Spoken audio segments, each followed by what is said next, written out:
Muy buenas noches, Edusers. Una noche más, un jueves más, aquí estamos dando caña en Eduso TV con un programón por delante lleno de experiencias. Estoy súper bien acompañada por Jenny y por Bea. Tengo los nombres cambiados, los voy a cambiar ahora en un momentito. Pero estoy súper bien acompañada, tenemos un programón por delante, un súper programón. Y nada, le voy a dejar los honores a Jenny. Todo tuyo. Buenas noches a todos y a todas. Bueno, pues en el programa de hoy, bueno, estamos nada más en contacto que desde, pues no sé cuántos kilómetros habrá, pero muy lejos, porque Beatriz se encuentra, si no me equivoco, en la ciudad de Dakar, Sí, en Senegal, ¿verdad? sí, exactamente. Bueno, Beatriz, bueno, yo la conozco porque es educadora social, es docente en la UOC, en la universidad en la que yo estudio, y bueno, pues ella tiene un recorrido bastante interesante. Concretamente, digamos, especializado en el tema de la interculturalidad, de ahí que creo que esté donde está ahora mismo, entre otras cosas. Y bueno, os voy a contar un poquito así alguna pincelada de ella para que luego sea ella la que nos desarrolle un poco pues, sus experiencias. Beatriz se diplomó en Educación Social en el año 1999 en Alcalá de Henares y nos contaba que justo después de graduarse se quedó como desorientada respecto a lo que realmente era la educación social. Claro, estamos hablando del año 1999 que si ahora es un poco desconocida, pues imaginaros en el año 1999. Posteriormente hace la carrera de antropología y adquiere pues lo que ya comentaba, los conocimientos que realmente no era capaz de vincular con la educación social. Digamos que entre las dos carreras hiciste ahí un combo muy importante. Hace un Erasmus, encuentra trabajo como educadora y se asienta 5 años en Italia como mediadora intercultural en 2 casas de acogida para mujeres que habían sufrido violencia de género, principalmente mujeres ecuatorianas. Bueno, ahí empieza a entender el componente cultural que opera en las instituciones, en las relaciones y en las prácticas culturales que realmente no le explicaron en la carrera, sino que las descubren en su propia práctica. Vuelve a España, trabaja en Madrid con jóvenes identificados como Latin Kings en institutos y realmente se interesa sobre las sociedades, se interesa sobre cómo la sociedad de acogida, es decir, en este caso España, ¿no? Sí.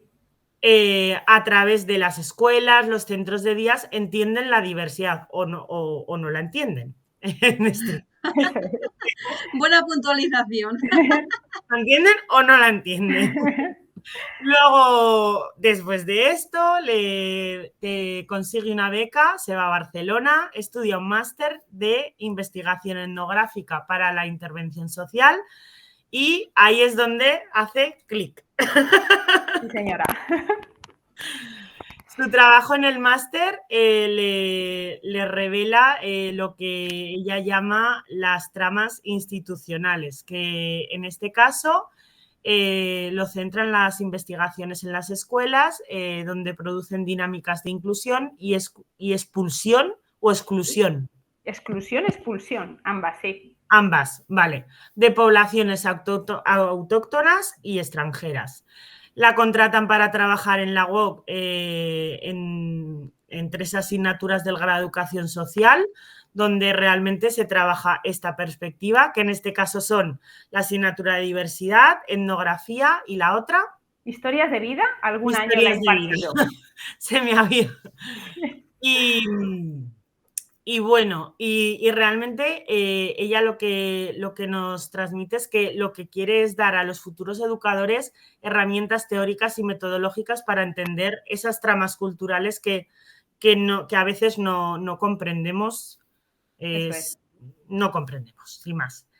Se va a Mozambique 4 años y se dedica a la investigación etnográfica pensada para la futura intervención sociocultural. Aquí me hablas de una comprensión del contexto cultural antes de trabajar con las personas. Sí. Ahí completa su doctorado con un trabajo de investigación muy intenso. Luego ya ella será la que ahonde en el tema. Luego está en la India y en Senegal. Y bueno, como trabaja en una universidad online que como es la UOC, pues esto le permite poder viajar y realmente pues descubrir los distintos países, que realmente es como la interculturalidad, es como realmente se te transmite en tu vida, por así decirlo. Exactamente, sí. En estos países sigue investigando sobre diferentes fenómenos, el estudiar lo ajeno, que realmente es lo que le acerca a lo propio. Es algo que en etnografía... Ahora mismo lleva en Dakar 5 años, ha investigando sobre pautas de crianza entre la población Wolof, que luego nos explicará un poco en qué consiste o quiénes son, y ahora sobre matrimonios apalabrados junto con una investigadora en España que trabaja con estos fenómenos, pero desde aquí, desde España. Así como conclusión, pues se dedica a la investigación cultural y social para poder mejorar las prácticas profesionales de los educadores sociales en España con poblaciones diversas. Lleva 15 años dando clases, nada menos, y lleva una investigación en curso y puntualmente hace asesoramientos pues, sobre temas de interculturalidad y pues, sus especialidades. Así que, bueno, pues ahora te doy paso a ti para que pues, nos cuentes un poquito más cómo realmente entró la interculturalidad en tu vida, cómo llegaste a la educación social para que todo esto se conformase. Bueno, muchísimas gracias, Jennifer, muchísimas gracias, Lucía, por haberme invitado y por estar aquí. Estoy súper contenta de estar en el canal Eduso. Y la verdad es que yo vivo la educación social, es como, aunque hace muchísimo que estudio educación social, para mí es como que me siento del gremio. A pesar de que yo luego he salido, he investigado otras cosas, también tengo una larga trayectoria porque también soy mayor. Que dice, ay, ¿qué de cosas has hecho ya? Es que me gradué en 1999, o sea, es que no había email, ¿sabes? O sea, es que claro, no lo estaba pensando. Internet iba a patadas. Es que el internet, o sea, es que encendías el módem, ¿sabes? O sea, era una cosa muy arcaica, ¿no? Y entonces yo creo que fui la segunda generación, si no me equivoco, de educadores sociales. Estaba todo invadido por los trabajadores sociales, que sí se les conocía más, pero los educadores sociales a mí me preguntaban si estudiaba buenos modales, o sea, si era educación social como ser educado en la sociedad. O sea, no había prácticamente conocimiento de nuestra disciplina, ¿no? Y entonces yo, cuando acabé, hice selectividad también, que esto ya acabé selectividad, y cuando elegí educación social, pues la verdad que al principio fue un poco pues entre a dónde me llega mi nota media y qué es lo que me interesaba, ¿no? Y bueno, educación social no era una carrera muy, muy conocida. Yo voy a hacer un recorrido de mi trayectoria, pero Jennifer, por favor, con la confianza que nos tenemos, me interrumpes y me cortas porque me enrollo, ¿ale? Dale, lo que quieras. Pues vale, estoy yo aquí de mandataria. También Lucía está ahí desde las sombras. Sí, está ahí. Un toque. Vale. Bueno, pues sí, yo... Un inciso, Bea. Sí, dime. Creo que el micrófono es de moverse, que suena... vale. Es me quedo que aquí. se mueve. Me da con el... Exacto. Vale, pues me lo quedo aquí. Vale. Pues sí, estudié ahí y la verdad que durante el grado... en Alcalá de Henares, efectivamente, la Escuela Universitaria Cardenal Cisneros fue una experiencia muy chula socialmente, porque creo que nos encontramos un grupo de gente que estábamos interesados en eso que es la educación social, que todavía tenemos relaciones. Yo tengo muchos amigos. Cuando vuelvo a mi barrio de Coslada, intento siempre quedar con estas... Bueno, bueno, es que ya somos todos muy mayores, ¿no? Pero teníamos ahí, es verdad, teníamos ahí como este germen de decir... queremos trabajar, no queremos ser el trabajador social, queremos ir fuera de la institución, queremos ir lo que se decía antes como el ámbito informal, ¿no? Ir a calle, necesitamos esta formación, necesitamos que nuestro campo se aplique fuera de la institución de servicios sociales, ¿no? Como trascender las instituciones. Entonces, ya te digo, fue una experiencia como muy interesante y muy potente personalmente, pero yo cuando acabé la carrera es que yo no sabía, qué hacía. Yo decía, bueno, ¿y ahora qué? Ahora tengo que esperar a que alguien me contrate y me diga, tienes que hacer esto, esto, esto y esto, porque yo no tenía un corpus todavía adquirido como para entender qué era mi profesión, ¿no? También esto pasa, es un proceso de aprendizaje, ¿no? Que tiene que ver también con tu juventud y te tienen que pasar muchas experiencias para ir puliendo, pero yo salí muy desorientada, ¿no? Y sí que me interesaba mucho todo lo cultural, ¿no? Y por eso, como comentaste, ¿no? Pues hice antropología en la Complutense como carrera de segundo ciclo. Yo trabajaba en una tienda de ropa por ese entonces, nunca tuve la oportunidad de ser educadora al terminar la carrera. Y bueno, estando en la Complutense, estudié antropología, y la antropología en la Complutense lo que pasaba que era siempre estudiar contextos muy ajenos. O sea, nos poníamos a estudiar los Nuer de Sudán y yo decía, hombre, vale, que lo puedo aprender, pero es que ¿cómo vinculo, no? ¿Cómo vinculo yo a lo que estoy aprendiendo, a lo que me interesa culturalmente cuando trabajamos con poblaciones diversas, pero en Madrid? Bueno, en mi caso era en Madrid, pero podía ser en otro sitio, ¿no? Y entonces ahí, como has comentado, el último año hice Erasmus. Yo estaba, como veis, en un proceso de escapada porque no me enteraba de nada y era como, a ver dónde me lleva la vida, porque yo no me estaba tal.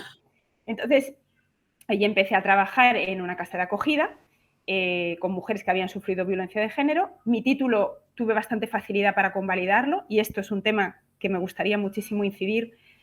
El tema de la convalidación de títulos cuando viajamos como educadores sociales. Hay países donde verdaderamente no tienes problemas. Se está colando ahí aquí un gato que está maullando muy fuerte, No te pero bueno. preocupes. Vale.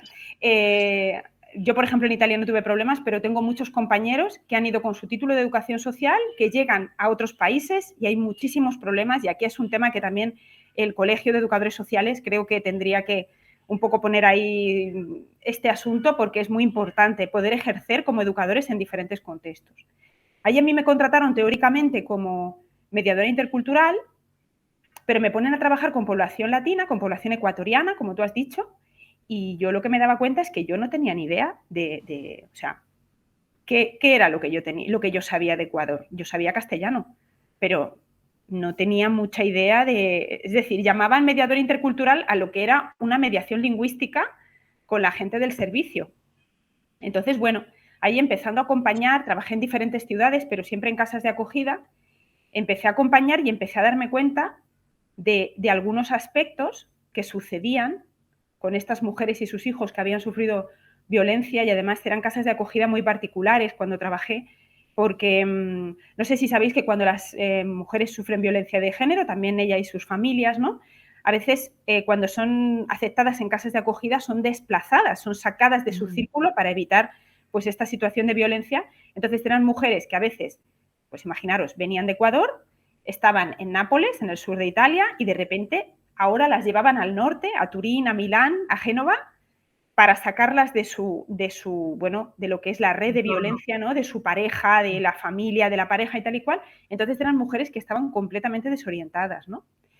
Entonces yo empecé a darme cuenta, aquí empecé con el tema de las pautas de crianza, empecé a darme cuenta de que la institución tenía una manera de funcionar, y esto es algo que quiero que se entienda, ¿no? Porque es una cosa muy sencilla, pero la institución tenía una trama, por decirlo así. Nos levantamos a las 9, desayunamos en una mesa, los niños desayunan en sus tronas, todos comemos, luego nos vamos a no sé dónde, nos vamos al trabajo, volvemos del trabajo, comemos esto, no comemos esto otro, jugamos así, hacemos esto y nos metemos en la cama. Y a mí me daba la sensación, conociendo a las mujeres, de que ellas tenían otras maneras de pensar, de dar la comida a sus hijos, de colocar a sus hijos a la hora de comer, incluso de educarles directamente, que no eran compartidos por las educadoras del centro. Pero, sin embargo, el centro era muy rígido y valoraba también a las mujeres. Vosotros sabéis que en las casas de acogida no solamente es un refugio para las mujeres, sino que también se observa mucho la relación materno-filial, porque a veces sucede que bueno, en experiencias de maltrato, las madres perdemos la capacidad de cuidar a nuestros hijos. Cuando eres muy maltratado, pierdes la capacidad de cuidar y es un proceso normal producido por la violencia, ¿no? Entonces, nosotras también teníamos que observar si esas madres estaban haciéndolo bien con sus hijos. Y eso es un proceso muy complicado, como mujer también, porque yo decía, bueno, esta mujer no está haciéndolo como nosotras lo planteamos, pero está cuidando. Entonces, había que tener una perspectiva transcultural del cuidado. Es que a lo mejor, pues eso, ella está haciendo esto que no está previsto en la casa de acogida como un castigo o que no está previsto como un premio, pero lo está haciendo, ¿no? Entonces, a mí ya, yo veía que había muchos conflictos generados porque la institución no permitía una adaptación de mujeres, había mujeres latinas, pero había mujeres nigerianas, había mujeres nigerinas, había mujeres rumanas, imagínate, gente de diferentes nacionalidades que comían cosas diferentes, que tenían otros horarios, y de repente entraban a una institución que decía, no, aquí es que se come así, se hace esto y no se hace esto, y como no hagas esto, te voy a valorar como, entre comillas, una mala madre, ¿no? Y a mí esto me escamaba, porque nuestro encargo socioeducativo tiene que ser educativo, no tiene que ser de control. Y a veces pasa que somos contratadas como educadoras sociales, pero te están contratando como policía.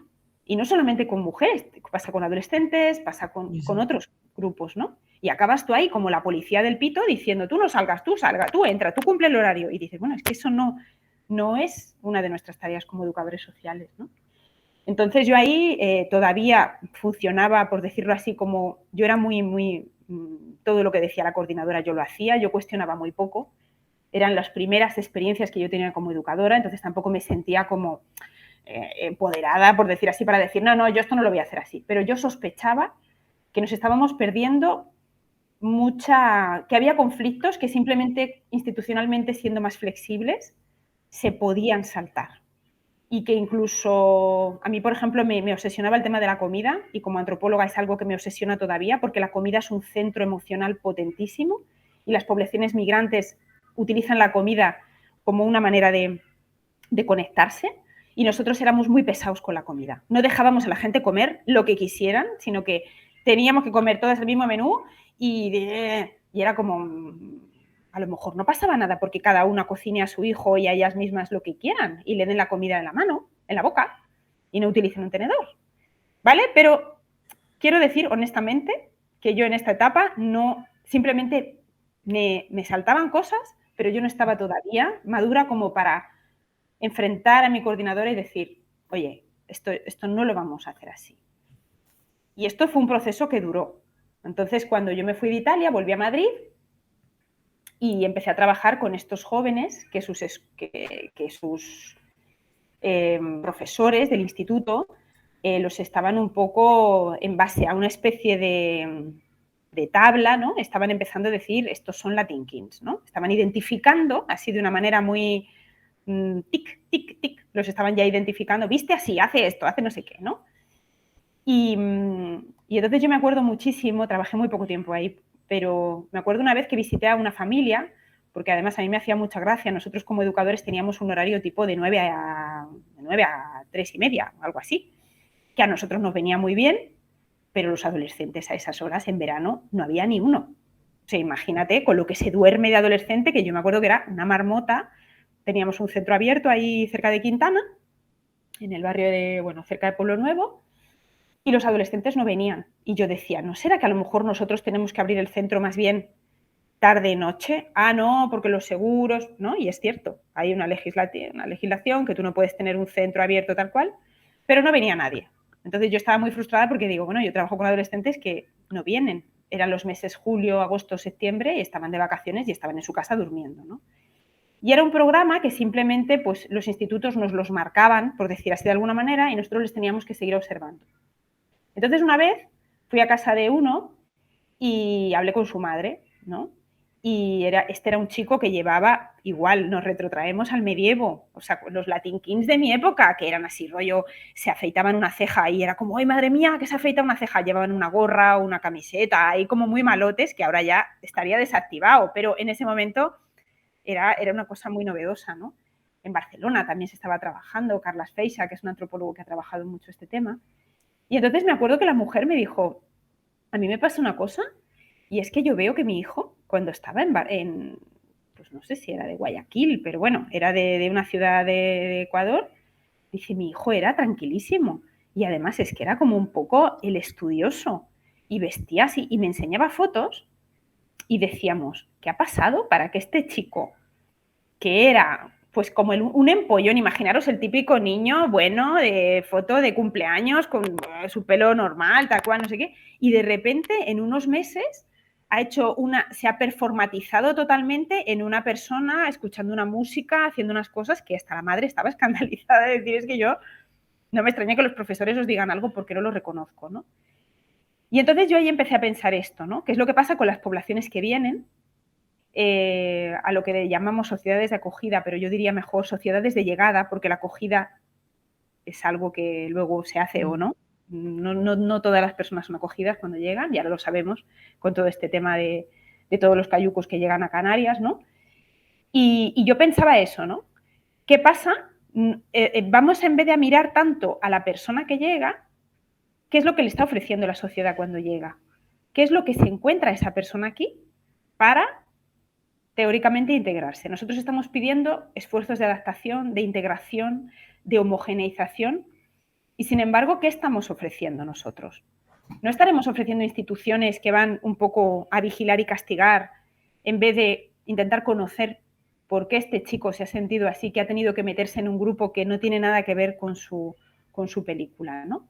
Entonces, a partir de ahí, empecé a centrarme en esta idea de estudiar las tramas culturales, que a veces hay incluso en servicios sociales, en muchísimos centros, ¿no? Que hacen que las personas que llegan y que no son de nuestras coordenadas socioculturales, en las que estamos todos como sociedad mayoritaria, ¿no?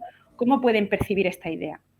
¿Cómo puede percibir un chico ecuatoriano entrar en una escuela secundaria y ver cómo la gente le mira por estar racializado, por tener todos los prejuicios que tenemos, por los profesores tener estas ideas sobre ellos, ¿no?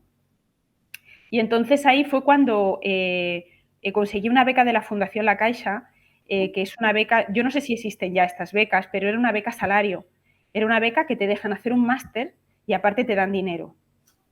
Entonces, yo siempre digo que las becas salario, cuando estudias, cuando son de estudios, para mí es la herramienta verdaderamente para la reflexión. Porque si a ti te dan una beca para estudiar, pero tienes que estar buscándote la vida, bueno, claro, según depende también del sustrato económico que seas, claro, habrá gente que se pueda permitir, pues mira, estoy estudiando y viviendo de rentas, pero yo recuerdo que fue la primera vez que pude estudiar sin tener que trabajar, lo que me permitía, pues eso, investigar, implicarme más, ¿no? Pues, hostia, ay, mira, y todas estas optativas de máster, era un máster de investigación etnográfica, ¿no? Y bueno, para mí ahí fue una maravilla, porque pude hacer un trabajo de fin de máster. Yo tenía sospechas sobre cómo funcionaban las escuelas y los institutos, y ahí mi hipótesis de trabajo fue pensar qué pasa cuando en una escuela llegan chicos racializados de países del sur global, de países que ya se les mira y se dice, este es el país pobre que vienen aquí a quitarnos. ¿Qué es lo que hacen los profesores? ¿No? Todo el tema del currículum oculto, que es lo que no se dice, pero pasa en las aulas, ¿no? Entonces, bueno, me cogí 3 escuelas y entrevisté a muchísimos profesores y observé muchos patios para ver, pues eso, ¿no? Quién tenía la palabra, quién no tenía la palabra, a quién se le decía esto, a quién se le decía lo otro, ¿no? Y bueno, y ahí me di cuenta que efectivamente los profesores tenían muchos prejuicios y no quiero... ser profesor es una profesión muy complicada, tienen muchísimo trabajo, una carga emocional cada vez más dura porque hay muchísima diversidad y no reciben muchas veces las carreras para ser profesor, no reciben formación para trabajar en contextos de diversidad y de pobreza y de vulnerabilidad y a veces están superados. Pero claro, yo era lo que escuchaba de los profesores. Era como, no, es que ahora me van a llegar estos, me van a tal... Y claro, lo conecté con todos esos profesores que en Madrid estaban diciendo, este es un Latin King, este no sé qué, ¿no? Y cómo eso también impactaba sobre los chicos, porque ser etiquetado como Latin King en un país al que llegas también Ojo, ¿no? ¿Estoy enrollándome mucho? ¿Paro? No, No. la verdad que está siendo súper ameno, pero Sí, a esto que acabas de decir, a mí se me venía a la cabeza lo que siempre solemos hacer en Eduso TV, que es intentar visibilizar la necesidad que tenemos de entrar en colegios, en institutos, porque es que un Sí, profe tiene una formación que estaría muy guay que les hablasen de todo esto, ¿no? Pero no es su trabajo principal. Ahí no. entramos nosotras y nosotros. Mm, También a acompañar a los profesores, a sí. los directores, a todo el equipo, ¿no? Porque al Mm, final, si juntamos ya también la educación social con la mediación, ¿no? Em, es que hasta al personal de limpieza, al personal del total. comedor, al personal que está vigilando los patios y hasta si hay una aparcacoches Exactamente. en el esto. O sea, ahí es donde entra nuestra figura, nuestro papel y es súper necesaria porque un profe es lo que tú has dicho, Bea, y me ha encantado que lo recalques. Tiene su tarea, tiene sus objetivos, tiene su formación, no tiene por qué encargarse de algo que es tarea específica de la Sí, educación social en este caso, ¿no? sí, Entonces, sí. somos muy necesarias y muy necesarios en los coles. Se viene viendo desde hace años, pero ahora mismo ya no solamente con este tema, sino en violencia de género, en bullying, en el colectivo LGTBI que hablábamos antes nosotras. Sí. En todo esto somos muy necesarios. Sí, señora. Sí, sí, Lucía, tienes toda la razón. Y no solamente, porque, por ejemplo, en Cataluña sé que hay ya leyes específicas de incorporación obligatoria de educadores y educadoras sociales, pero también hay que conseguir tener un estatus dentro de los equipos, ¿no? Claro. Efectivamente, hay que trabajar con toda la comunidad educativa, porque toda la comunidad educativa está implicada en la diversidad. Y eso, y que luego cuando tú llegues, porque a veces llegas como una figura que, la educadora que va a decir no sé qué. No, no, hay que entrar y hay que entrar como un toro de Sí, lidia, o sea, totalmente. y diciendo, no, no, somos parte de un equipo multidisciplinar, tenemos nuestras razones. A mí una de las conclusiones de mi trabajo en estos institutos es que yo tenía la hipótesis de que la gente joven iba a ser mucho más sensible a la diversidad porque, porque se habían formado más tarde, porque teníamos más contacto y sin embargo los resultados arrojaron que eran los profesores que tenían más experiencia, pero profesores ya a punto de jubilarse, los que eran capaces de entender más lo importante que era acoger realmente a los estudiantes emocionalmente y no solamente a prueba, las derivadas, las integrales, sino voy a darte tu tiempo, lo entendían de decir, es que yo como no dedique más tiempo a acoger a esa persona como sujeto que llega, no vamos Totalmente, a conseguir nada. Y totalmente. esto entonces también tenemos que pensar que no es algo que se aprende en la Ujú. carrera, sino que también depende de cómo uno sea y cómo uno se acerque a la educación. claro. Es Totalmente, así. Sí, sí. totalmente. Bueno, pues eso. Yo estaba Vea, ahí. un segundo. Antes de Dime. que sigas, nos han hecho Sí, una pregunta por el grupo. sí. Ah, Bueno, por vale. el chat, que vosotras no lo veis, yo veo el No. chat, entonces te lo traslado. En Italia las entidades sociales son cooperativas, como las que Sí, conocemos aquí como asociaciones o sí, fundaciones. sí, señor. Eran cooperativas. Eran cooperativas. Yo trabajé en Turín y en Génova y en ambos casos eran cooperativas. Genial. Eh, ese es el Pues Ale, modelo Alberto, de te das por trabajo. contestado. Sí, Alberto. Muchas gracias por tu pregunta. Son cooperativas, efectivamente. Y bueno, yo estoy en el instituto este, además me hizo mucha gracia porque hice entrevistas en un instituto público, en uno privado y en uno concertado para tener un poco la variabilidad. Sí. Y ninguno de los tres, porque cuando yo acabé de investigar, que yo les di muchísimo la tabarra, también hay que decir, que un investigador en un sitio donde todavía estás ahí, no me dejaron observar aulas, que yo era mi obsesión, yo quería hacer, sentarme y controlar los tiempos, a cuánto espacio dejáis hablar a este alumno, a esta alumna, porque también hay muchos temas de género que te cuesta un poco, porque yo estaba con el tema de migrantes, pero ojo, cuánto se deja hablar a las nenas, cuánto se deja hablar a los chicos, etcétera, ¿no? Y cuando dije, tengo los resultados de mi estudio, ninguna de las tres escuelas me dejaron hacer una sesión de, oye, que hemos En el estado aquí aula. 6 meses trabajando, dejarme decir lo que he investigado. Eso es una cosa que yo recomiendo a todo el mundo, hasta prácticas, voluntariado. Tenéis que tener un mini contrato hecho por vosotros y autorizado por vosotros y sellado por vosotros en los que obliguéis a los sitios a que esta devolución vuestra. porque a veces a mí me da mucha rabia haber hecho muchas cosas y que luego, vale, que ya no te paguen o que sean unas prácticas o qué tal, bueno, pues cada uno lo entiende como lo entiende, un proceso de voluntariado, tal, pero que la gente se niegue a escuchar. Que no te dejen, que no te den voz. Hombre, por favor, es lo mínimo como persona o profesional o persona en formación. Sí. O sea, lo tienen que hacer. Y hay ciertas instituciones y las escuelas.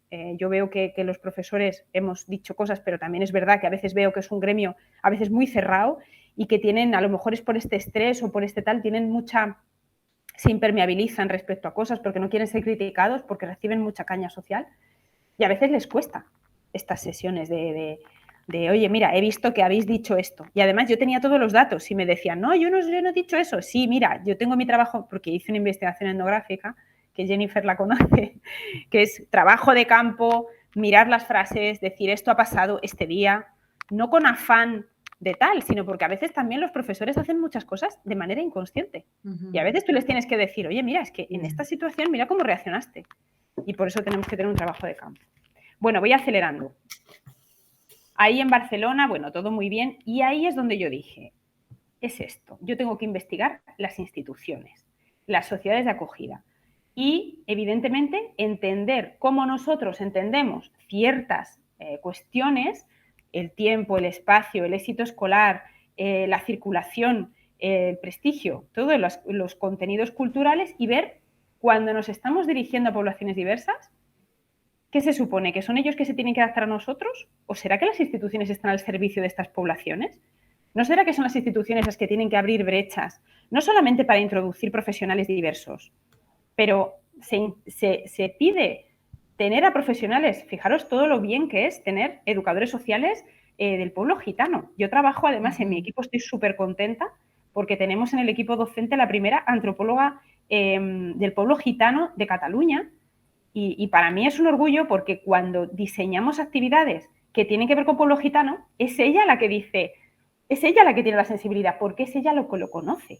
Entonces, si ella no está ahí, ahora mismo habrá mucho, esta es de mi quinta, por tanto, ahora ya habrá muchísimos más profesionales de muchos lugares, ¿no? Pero a mí me encanta trabajar con ella porque es ella, Maite Heredia, y es una mujer que lees una actividad y dices, claro, este es el saber que te da estar metido en un grupo cultural y que los demás, bueno, te imaginas un poco, pero no lo ves, ¿no? No lo ves qué necesidades pueden tener las personas de diferentes, de diferentes grupos socioculturales, migrantes, pero también dentro de nuestra sociedad, que las instituciones nos tenemos que abrir y tenemos que entender. Y no tenemos que ir de que somos objetivas y que quien no participa es porque no quiere. No, quien no participa a veces es porque no le estás dando ni su horario, ni sus necesidades, ni le estás dando de verdad palabra, ¿no? Entonces, bueno, yo ahí me obsesioné mucho con este tema y entonces, como ha comentado Jennifer, empiezo a trabajar en la Universitat Oberta de Cataluña y eso me permite viajar, ¿no? Porque tengo un trabajo que me permite estar online. Entonces, el primer viaje que hago largo es a Mozambique y ahí es donde decido matricular mi tesis doctoral. Empiezo, y esto es algo que también, otro tema que seguramente que trabajaréis, que es el privilegio blanco. Yo cuando llego a Mozambique, un país situado en el África Austral, muy, muy al sur, ya solamente por ser blanca, yo entro a las universidades de antropología como si fuese Pedro por su casa.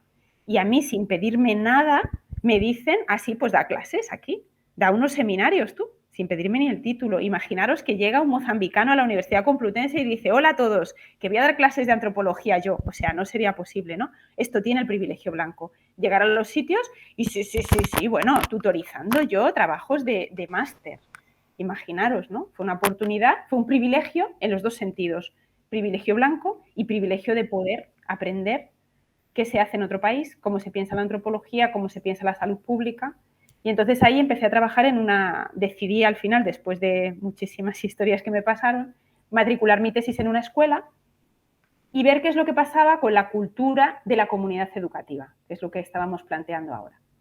Porque yo lo que vi es que las escuelas seguían un sistema colonial, las escuelas en Mozambique fue colonia portuguesa durante mucho tiempo y una de las estrategias de colonización fue poner escuelas. Y las escuelas tenían la misma estructura, el mismo contenido educativo que en Portugal. Entonces había un sistema que venía de Portugal, impuesto en un contexto completamente diferente, en las afueras de Maputo, de cultura xangana, y de repente estaba ahí y la gente tenía que ir a esa escuela, ¿no?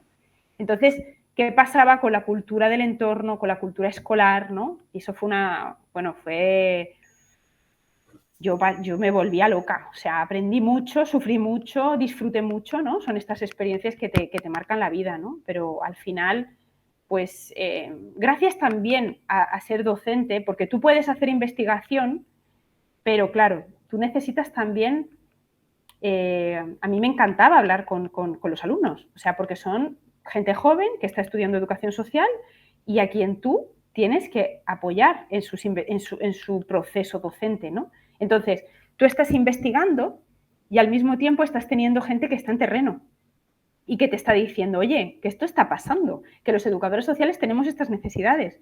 Entonces, tú tienes que ser capaz de todo tu conocimiento etnográfico de diferentes culturas, intentarlo aplicar, ¿no? Que es ahora mi objetivo, para mejorar las prácticas profesionales de los educadores sociales, ¿no? Bueno, luego tuve la oportunidad de estar en India y luego tuve la oportunidad, que es ahora, que estoy viviendo en Senegal desde hace ya casi 5 años, y este proyecto que hablábamos, ¿no? De que ahora se ha acabado, ahora estoy con un tema de matrimonios, pero fijaros para que veáis lo que es un ejemplo de hacer investigación, pero orientada a ser aplicada. Es decir, yo tengo una compañera mía que se llama Lourdes García Tugas, que es investigadora, educadora social también, antropóloga, que también es coordinadora de una casa de acogida para mujeres que han sufrido maltrato, que yo conozco este contexto por todo lo que hice en Italia. Y entonces ella se encuentra con muchísimos, y ella siempre me lo dice, yo me encuentro con muchísima población senegalesa, porque somos, bueno, los senegaleses son un grupo bastante significativo en España y particularmente en Cataluña, y a veces la diversidad cultural la estamos interpretando como negligencia.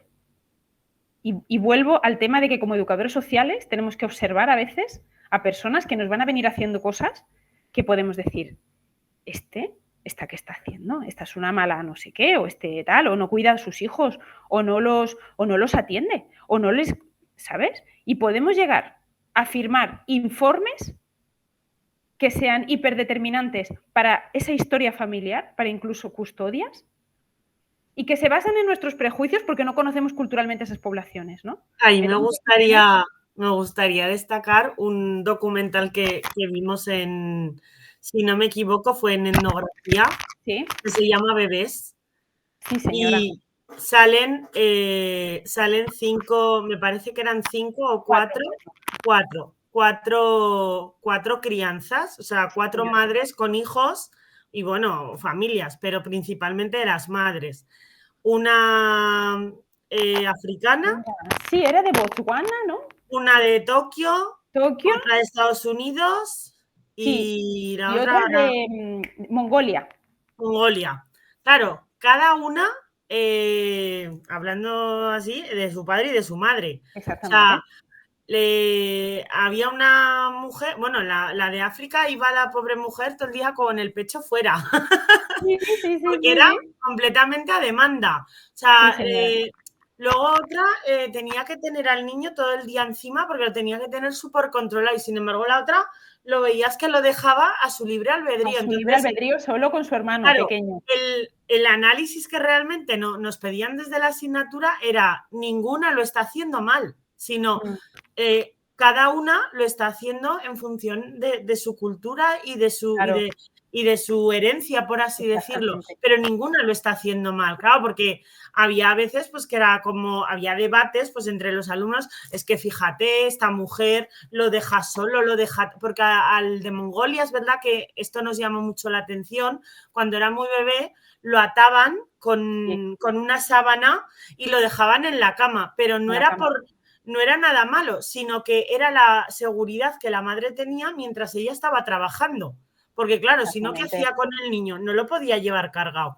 Eran cosas muy curiosas que, claro, hasta que no las ves y las analizas, lo que desde la asignatura nos hacían abrir ese punto de vista, era realmente cómo te das cuenta que ninguna lo está haciendo mal, sino que cada una lo está haciendo a su manera y como sabe realmente. Y eso para mí fue muy súper interesante, esa esa visión. Nosotros hacemos eso, que es un poco ser malvados, porque os pedimos observar a veces prácticas culturales ajenas, porque queremos que salga pues esta, mira lo que ha hecho, porque le ha puesto un no sé qué, y al final resulta que para todo el mundo le encantaba el modelo de la madre de Estados Unidos, que era un poco lo más parecido a nosotras, que era bueno, pues cómo se cría, ¿no? Pues en España, no en todos los sitios, pero bueno, una madre de buena clase social urbana, con un apartamento en el que te puedes tú imaginar que puedas vivir ahí, con su pareja, con los juguetes todo el rato al niño, intentándole enseñar de todo desde que es pequeño.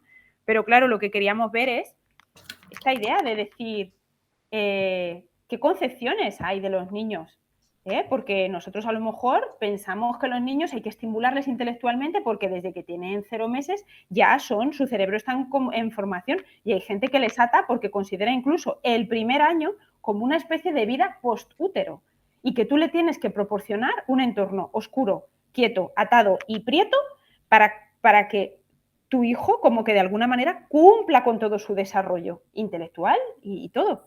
Entonces, claro, ¿qué es lo que pasaba? Pues que nos aprovechábamos muchísimo cuando decía alguien un prejuicio, alguna cosa muy chunga, y entonces nosotros ahí es donde metíamos tal.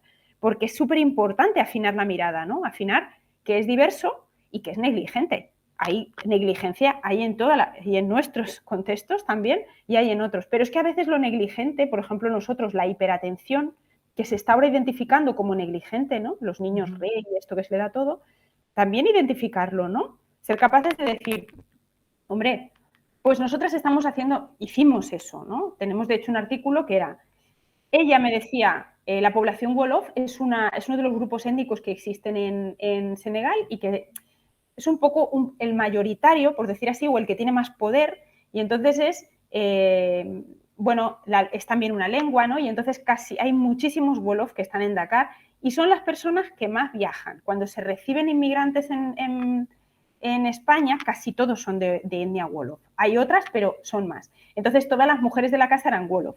Y entonces, yo lo que hacía era, aquí en Dakar, he hecho trabajo de campo en diferentes casas, miraba cómo eran las prácticas de crianza, cómo cuidaban a sus hijos, cómo les atendían, ¿no? Y yo luego le decía, Lourdes, mira, esto funciona así. Y entonces ella me decía, nosotros hemos tenido un accidente con esta mamá porque esto nos parece que tal. Entonces, era un poco con el conocimiento entender que hay una diversidad y que a lo mejor la casa de acogida, para adaptarse a la población Wolof, porque nuestra idea es que las instituciones, insisto, se adapten a las personas y no las personas a las instituciones, pues vamos a dejar tal. Para las mamás es muy importante, por ejemplo, el contacto visual con los niños no es una cosa transcultural. O sea, yo, por ejemplo, puedo estar todo el rato, si salgo al parque, estoy todo el rato fichando a mi hijo, porque se entiende que la responsabilidad de mi hijo es mía como adulta. Pero si tú estás en un grupo donde se entiende que la responsabilidad del niño es hermanos, primos, familia extensa, es muy fácil que la madre pierda el contacto visual directo con el niño, ¿no? Claro, claro. En el documental, en el caso de la africana, pasaba eso. Que el niño pasaba por todos. Entonces, claro, la gente decía, mira, es que lo deja tirado, es que no está pendiente de su hijo. Y luego, sin embargo, había cosas, o sea, si observabas detenidamente, en las que ella era completamente consciente de la crianza de su hijo. Por supuesto, y era amor puro, porque había total. Pero yo claro, recuerdo que mi conclusión, o sea, cuando terminé ese documental fue, cuando termina el documental, creo que los niños tienen 1 año o por ahí. Sí, 1 año, es el primer año. Es el primer año. Yo digo, es que al final todos andan, todos gatean, todos andan, todos al final el desarrollo, al final ese es el mismo, de una manera o de otra, o sea, han llegado por diferentes caminos, de diferentes carreteras, pero al final la desembocadura es la misma. Exactamente. Es eso, un poco la historia. Somos seres biológicos que estamos pautados y las culturas, luego, en función de nuestras capacidades, generan diversidades. Entonces, a mí me pasaba haciendo entrevistas. Yo a veces decía, madre mía, que este niño, yo estoy haciendo una entrevista a una madre y hay un bebé por ahí rulando que se ha metido en una habitación ¿sabes? Y yo ahí intentando no ser tal. Y en la habitación yo decía, ay, el bebé, no sé qué. Y me decían, no, está su hermano. Pero es que yo no estoy acostumbrada a ver un niño de 5 años como un cuidador, como un agente de cuidado. Y lo son, porque aquí todo el mundo cuida. Y a mí me pasa ahora con mi hijo, que es pequeño, cuando voy a sitios, me sucede que suelen apartar a los niños en un cuarto, ¿no? Y yo estoy con los adultos y los niños y adolescentes se están encargando todo el rato de los niños. Y te van a llamar cuando pase algo, en plan muy grave, de, bueno, tu hijo se está atragantando y se le ha caído encima una maceta. Pero tú te puedes, o sea, a mí me costaba al principio y estaba como levantándome diciendo, no, es que son agentes educativos de bebés. Aquí tú no te puedes plantear hacer esto. Entonces, como nosotros no entendemos que un niño o que un adolescente tenga esa responsabilidad, pero en otras culturas, insisto, que no hace falta que sean migrantes. Es que tenemos personas, insisto, con el pueblo gitano, que también a veces sus prácticas marentales son infravaloradas o son consideradas que son tal, porque no estamos teniendo en cuenta que hay otros agentes implicados en el cuidado. Y esto por hablar de crianza, pero esto es extrapolable a todo, ¿no? Sí. Entonces, este trabajo que hicimos fue un poco hablar hasta temas de sábanas, mantas, todo eso de cómo una persona duerme. En la institución, en la casa de acogida, se duerme de una manera, con tu bajera, con tu lo de arriba, con la manta puesta, el embozo por fuera y la tal. Bueno, y esa es la pauta. Y la gente que no hace así puede ser valorada como antihigiénica, como no sé qué, como no sé cuál. Bueno, es que en el mundo se duerme de manera muy distinta. Y en países muy cálidos hay otras estrategias para dormir. Y cuando llegas a otros países, replicas muchas veces tus maneras. Entonces, cuando se les da sábanas y muchas madres guardaban las sábanas y dormían directamente con la manta, pues ya era. Entonces era como, vamos a entender la diversidad, vamos a entender también qué es lo que nosotros como institución estamos planteando y a partir de ahí llegar a acuerdos con esas personas para poder, de verdad, hacerles una acogida. Hemos llegado al minuto 46, como veis. Vale. Bueno, he recogido un montón de cosas, que lo sepáis. Yo estoy aquí, bueno, no me vais a ver, yo estoy aquí, no. Pero Edusers he estado callada, los Edusers sí que me van a ver, y apuntando todo. Os acabo de dejar Edusers en las redes sociales, he subido una historia del documental que han comentado, me ha parecido súper interesante. Sí. Así que lo he buscado, está disponible en Filmin y que sepáis que en Filmin tiene una puntuación de 7,8 o 7,9 sobre 10. O sea, lo ponen brutal, así que os lo he dejado en historias para que podáis echarle un ojo. Lo pondremos en historias destacadas o haremos un post o algo así para que lo tengáis siempre a mano. Me ha parecido súper interesante. La verdad que personalmente y profesionalmente yo no he trabajado mucho con el tema de la interculturalidad.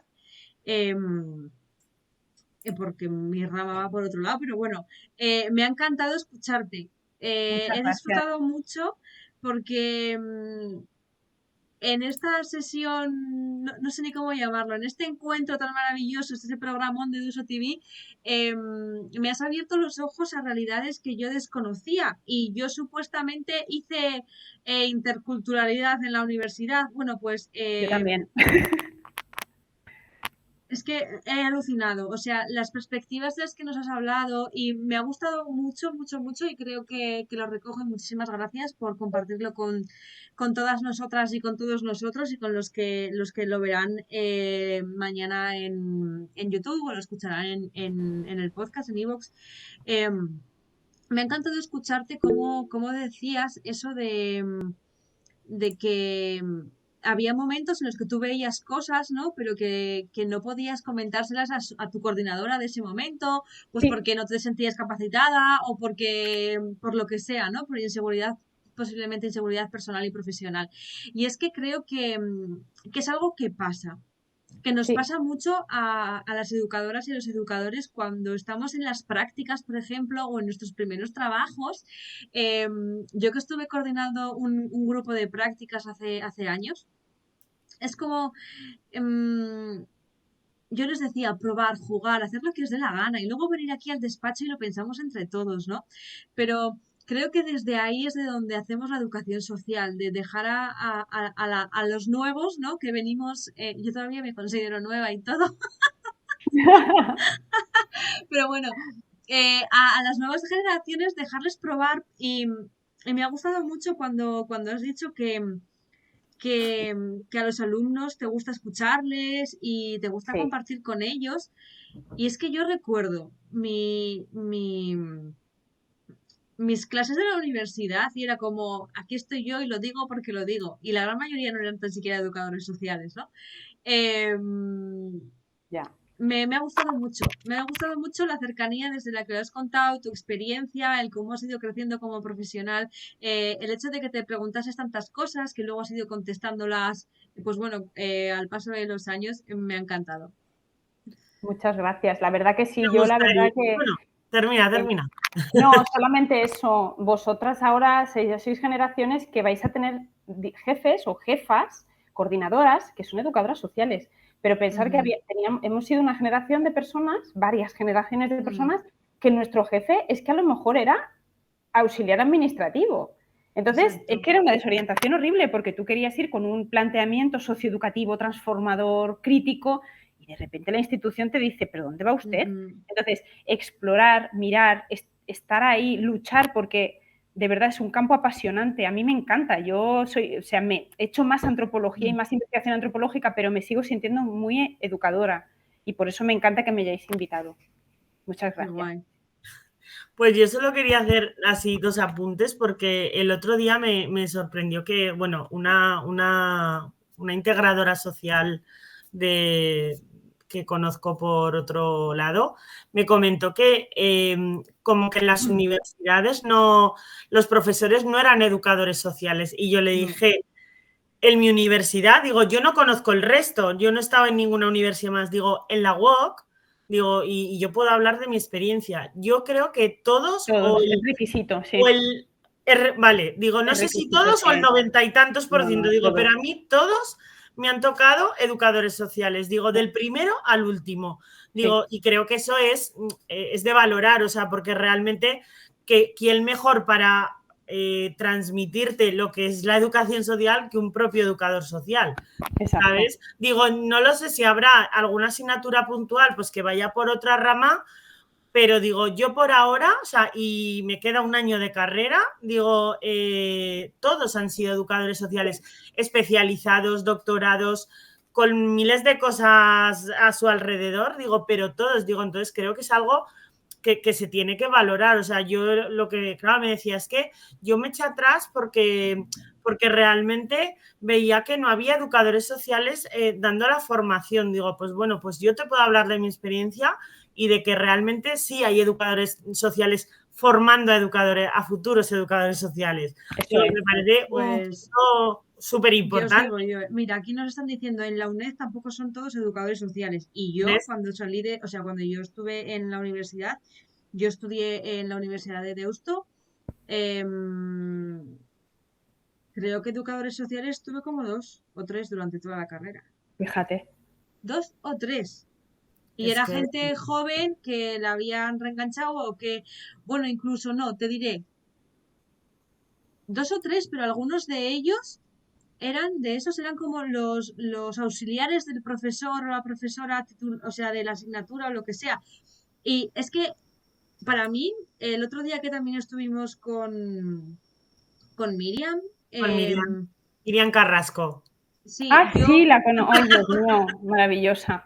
Tu compañera de algún equipo. Yo estoy descubriendo cosas de la educación social en Eduso TV, que la plataforma está para eso, vaya, que para eso existimos. Esto es educación social en 4K o 5K, ya no sé ni lo que es, pero educación social en vivo y en directo, ¿no? Pero yo no tuve referencia de educadores sociales. Es más, en mis prácticas, que yo hice prácticas en un... que no sabría ni cómo definirlo, eso era un chanchullo continuo. Literalmente.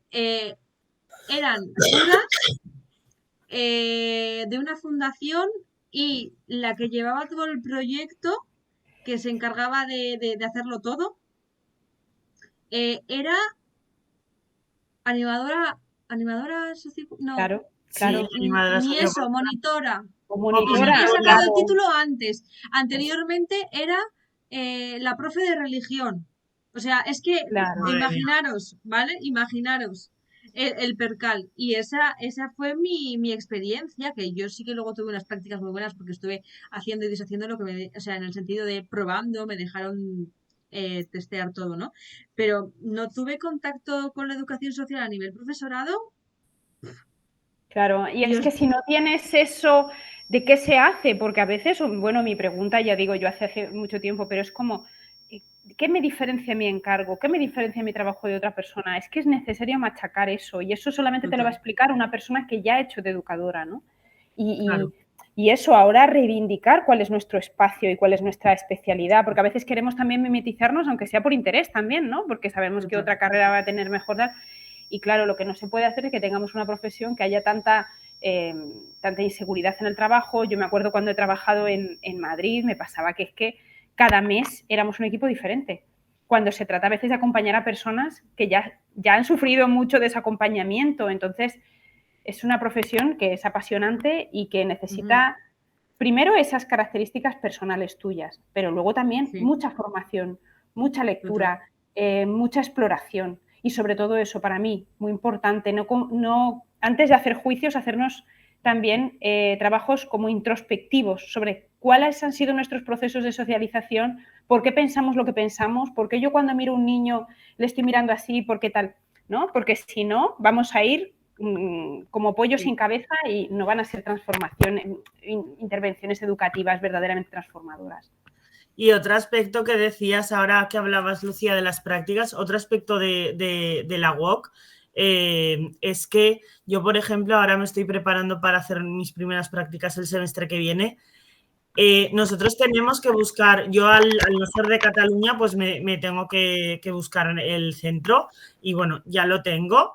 Y tienen, o sea, que cumplir unos requisitos, entre ellos que el, digamos, responsable que vaya a tener ese centro de tus prácticas sea educador social, o sea, claro, es la base, o sea, directamente. Pues. O sea, no podemos, o sea, no es que vete a un centro y que te enseñen un poquito, no. O no. sea, tienen que Yo, ser mira, profesionales. cada vez que os escucho tengo la sensación de que me confundí de universidad. Os lo digo en serio, ¿eh? Os lo digo, mira, hay aquí, Miriam nos está acompañando, nos está mandando mensajes por el grupo y nos dice que yo cuando entro aquí me reencuentro con la educación social. Aquí entiendo que el programa, porque en el trabajo cero. Fíjate, fíjate, También experiencia de que en importantes. sus prácticas no había tanto educación social. Pues, o sea, mi experiencia debe de ser la normal. Lo raro es lo vuestro.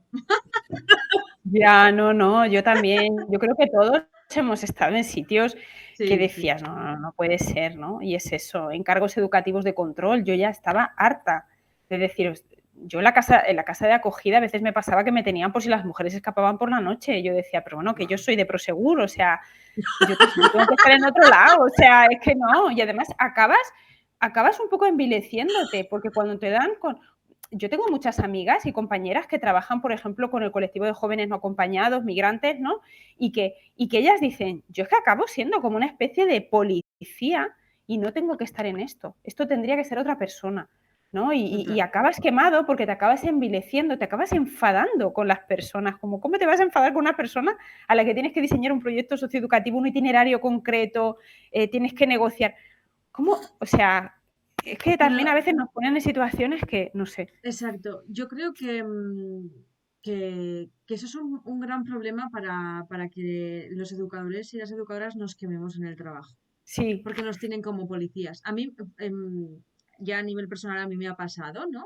Eso, el hecho de estar como policía, estar de vigilante, de Prosegur, como tú dices, te falta vigilar las cámaras, ¿no? sí, en Eh, plan, bueno, Eso es, y no te dan el tiempo que necesitas para planificar, para plantear, para observar, para estudiar, para investigar, para diseñar, ¿no? No te dan el tiempo para hacer realmente tu trabajo y desempeñar por lo que supuestamente te han contratado, ¿no? Sino que eso es, necesitan a alguien que esté de vigilante. eso es, eso es, Es un que problema, controle y yo creo todo. que es Yo un tenía problema. que ver si habían quitado los platos, si habían limpiado los cacharros, si no. Que era como, hombre, que me paso yo aquí más hablando con la señora del orden de la casa o de tal que de nuestra relación educativa que estoy construyendo, ¿no? Y eso es eso no. Pero bueno, yo estoy súper esperanzada porque los alumnos que yo veo, las reflexiones que hacen y todo, ya es otra generación, Ujú. ya es otro, yo ya lo veo, que la manera en que os relacionáis, tenéis un contacto o una reivindicación sobre lo injusto, sobre la diversidad, el reconocimiento de la diversidad, a mí me apasiona leer trabajos. Ahora que estoy aquí corrigiendo, que sabe Jennifer. Y aunque a veces es eso, ¿no? Es corregir otra vez lo mismo, responder, pero bueno, siempre dejamos una parte para que se reflexione y es un placer, porque yo creo que sois otra y esa vía nueva que vais a hacer las cosas diferentes y vamos todos juntos a la transformación social. Yo tengo que decir que el tema de la reflexión a mí me parece un punto súper importante, el que cada uno, a ver, siempre pues desde el punto de vista, o sea, analizando los materiales, analizando... Sí, teóricamente, sí, que no vengas aquí con tus películas. No lo que a mí me apetezca, pero el reflexionar desde tu punto de vista, el decir, te puedo contar lo que yo realmente pienso sobre este tema. Esto me pasó antes de hacerte la última pregunta, que quería, que bueno, que creo que es la pregunta, así la final. Bueno, que me estoy liando. Tengo una pregunta por el chat, ¿eh? Vale, yo sí que quería recomendar, porque es que también viene de esta asignatura, bueno, de estas dos asignaturas, el documental, por si lo quieres apuntar por ahí, Lucía, el documental M, es del tema de los menas. A mí me pareció también brutal. O sea, está en YouTube, o sea, he puesto el enlace en el chat de aquí de la videollamada. ¿Vale? Vale. Y ese me parece súper interesante para tener esa perspectiva, porque yo tengo que decir que, bueno, pues al igual que creo que mucha sociedad, pues el tema menas, pues tenemos una concepción así muy cuadrada. Y yo tuve la oportunidad a través de una asignatura de estar 2 días haciendo una observación en un centro de menores no acompañados de aquí de Zaragoza. Estuve 2 tardes dentro con ellos. Y lo que dices, me hizo clic la cabeza, totalmente. Y cuando vi el documental, que fue a posteriori, dije, jolín, es que realmente eso es lo que yo he sentido. O sea, lo que ellos están contando es la sensación que yo me he llevado. No cuando sales a las calles y la gente te cuenta, esto es un MENA, no. Sí.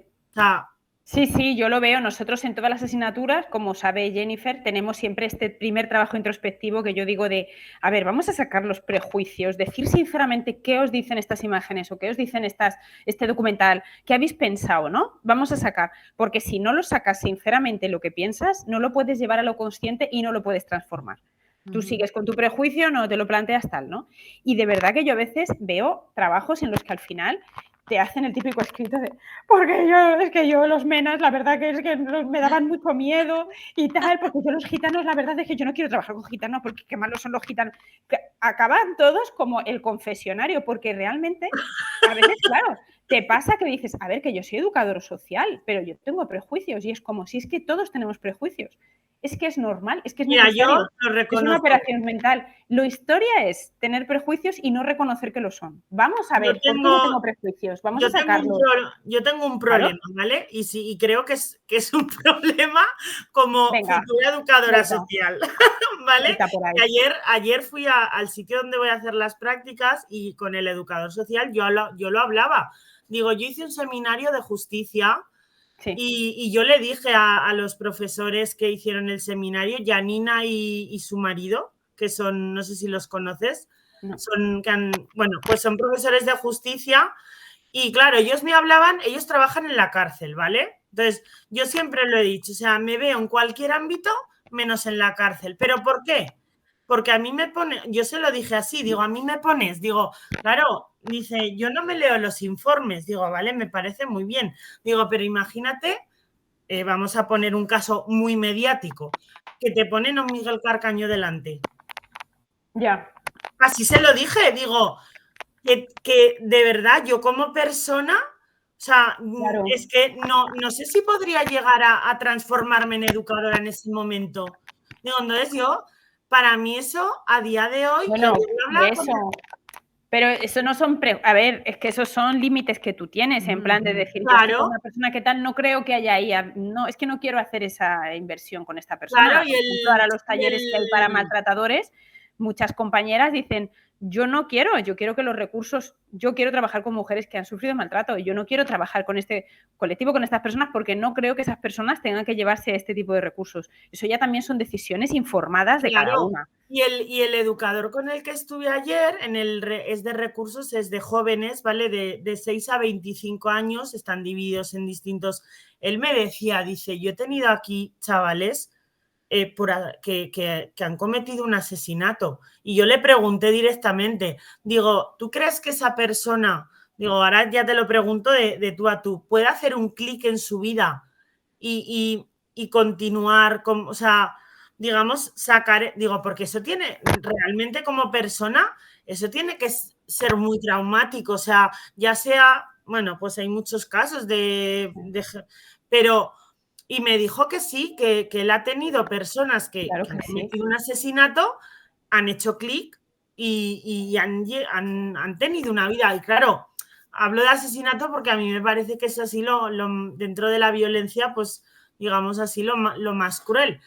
Pero sí, yo a día de hoy lo digo y creo que como futura profesional, creo que es un problema, por así decirlo.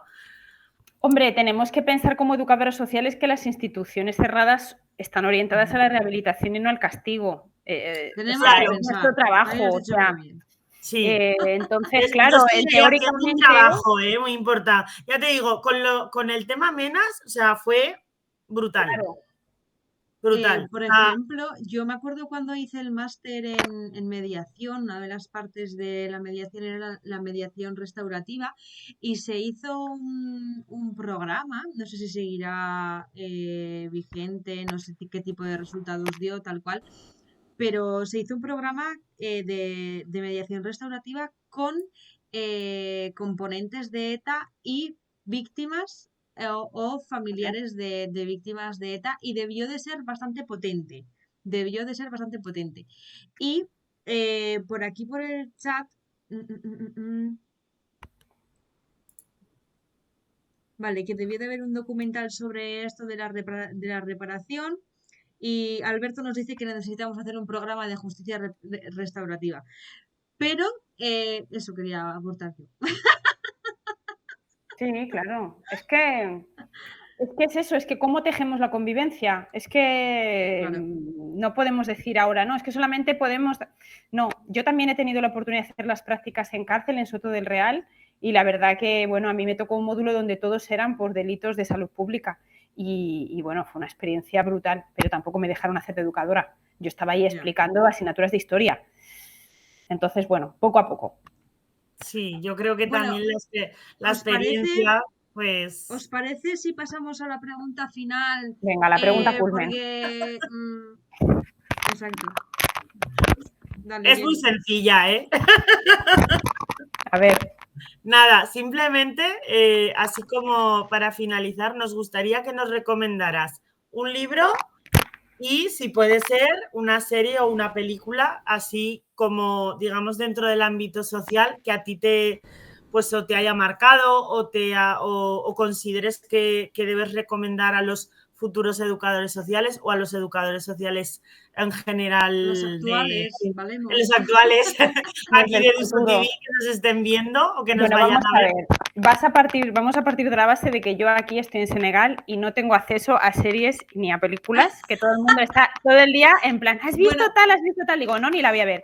Pero un libro que yo creo que es una historia que a mí me está impactando, sobre todo porque es una historia aparentemente muy sencilla, que luego vas a ir estableciendo lazos con cosas que pasan en nuestra sociedad, aunque está ubicado en otro lugar. Es un libro que se llama Arado Torcido. Os lo recomiendo muchísimo. Arado Torcido, de Itamar Vieira Jr. Si queréis lo escribo en el chat. Es un libro que habla de género, habla de injusticia, y además a mí es lo que me gusta, porque está ubicado en unas coordenadas culturales que aparentemente está todo muy lejos de nosotros, pero está hablando continuamente de la vida, de lo más antropológico, de lo más básico de nuestra vivencia. Pero ya te digo, series y películas, por favor, no, que ya tengo demasiado trauma de no poder verlas. Y seguramente que vosotros conocéis mucho más. Voy a contestar para las del chat. Miriam, lo vamos a poner en historias o en un post, ¿vale? Las recomendaciones, tanto hemos puesto ya. El título es Arado Torcido de Itamar Arado Torcido. Itamar Vieira Jr. Lo vamos a poner igualmente o ya mañana, ya hoy no, por favor, darnos un descanso. Sí, ya mañana lo ponemos por historias, lo dejamos en historias destacadas y eso os cuento. Muy bien. Perfecto. Bueno, nos has comentado, en realidad habéis comentado el tema del documental y yo lo he recogido, así que es una recomendación súper válida. Yo tengo ganas de verlo, la verdad. Sí. Así que, pues sí, pues yo te nada, recomiendo muchísimas ambos. gracias. Gracias a vosotras por invitarme. Ha sido una experiencia Muchas gracias, de maravillosa. verdad.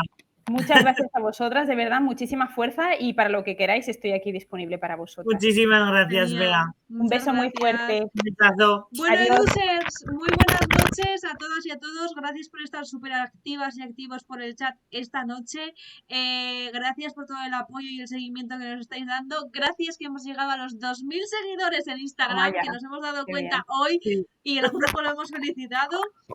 Gracias por todo el apoyo que nos dais, por estar aquí con nosotros y con nosotros todos los jueves y por estar petándolo con nosotras y con nosotros en las redes sociales. Alberto, deja de escribir que me estás distrayendo. Y nada, que nos vemos el jueves que viene con otro programón y nos vemos en redes sociales todos los días, que sabéis que en esta temporada nos hemos propuesto hacer contenido más de diario. Vamos a ver si seguimos petándola por redes sociales, le damos más caña a los reels. Vais a tener el programa mañana subido a YouTube y lo vais a tener también en iVoox. Y nada, eso, que nos vemos el jueves. Muy buenas noches, Edusers. Un abrazo. Adiós, buenas noches. Buenas noches.